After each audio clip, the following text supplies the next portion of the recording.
Look at that.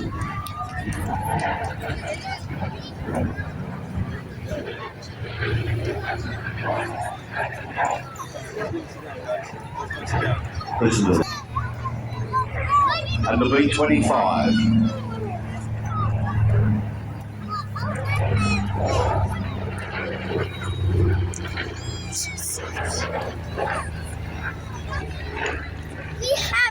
Nathan? Right, you do that one more time. Nathan, come here now.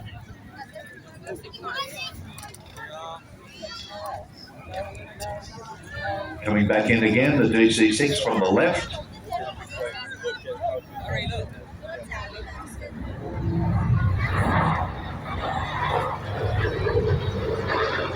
Absolutely elegant aircraft.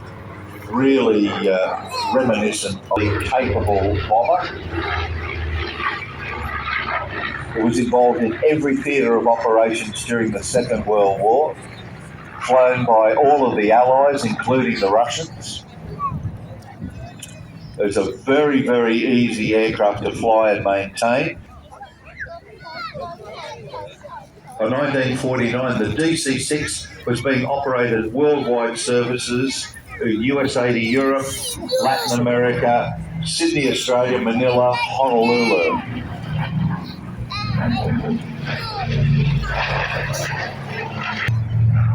B-25 can carry up to 3,000 pounds of bombs. It can also carry underwing rockets, 8 of them, 5-inch, or Patty gun in the Pacific. As you can see, the DC-6 not generally seen in these sort of flight conditions as an airliner, but an incredible performer.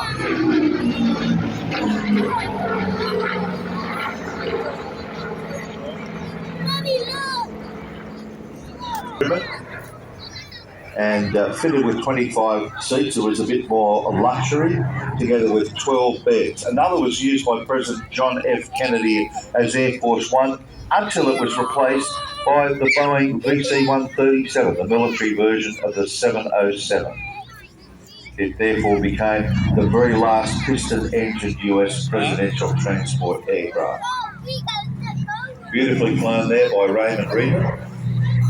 The B-25 flown by French immediately preceding D-Day, where they attacked positions behind the front lines, or what would become the front lines, bombing transport, bridges, anything that could put supplies and troops back into the beachhead areas.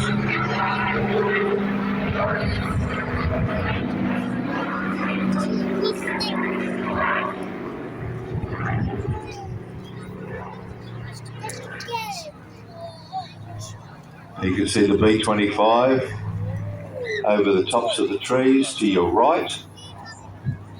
Caliber machine guns. Now, the modified ones that were used as gunships with what was called the solid nose could carry quite a number of machine guns in that bulked up nose, rather than the bomb anger's position. Again, the DC-6 coming in. That's an absolutely beautiful paint scheme there, so simple and so elegant. So the restoration of this DC-6 took 3 years and thousands of man-hours to complete. It was transferred over to the American register that it has today. They are really a beautifully performing aircraft. You can see the tail turret position between the twin tails there. And I can tell you, when you a shorter nose with a 75mm cannon, hand loaded by one of the crew members on automatic food.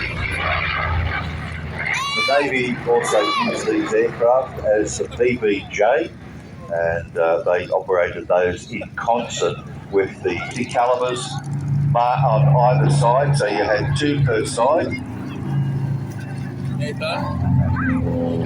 And that, together with the top turret, could bring 1450 caliber machine guns to bear on a strafing pass. Yeah, but here.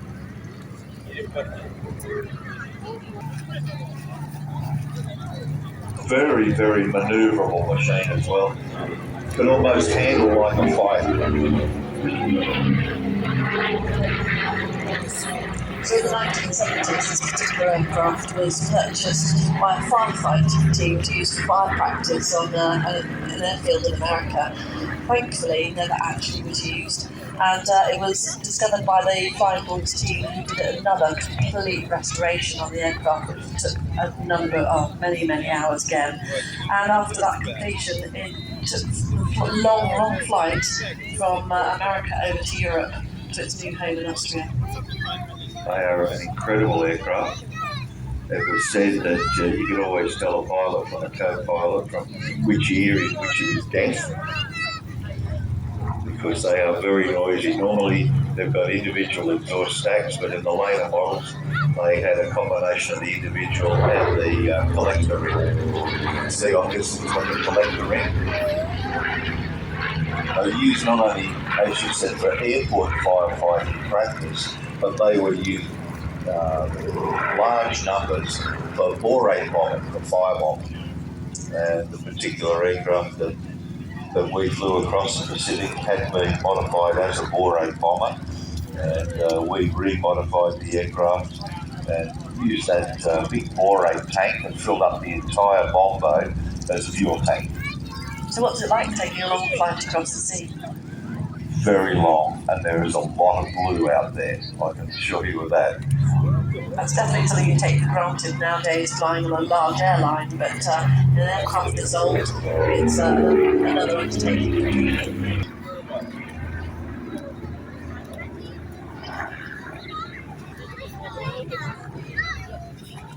It's an extremely manoeuvrable aircraft, very benign flying characteristics, very forgiving, and a very, very rugged aircraft.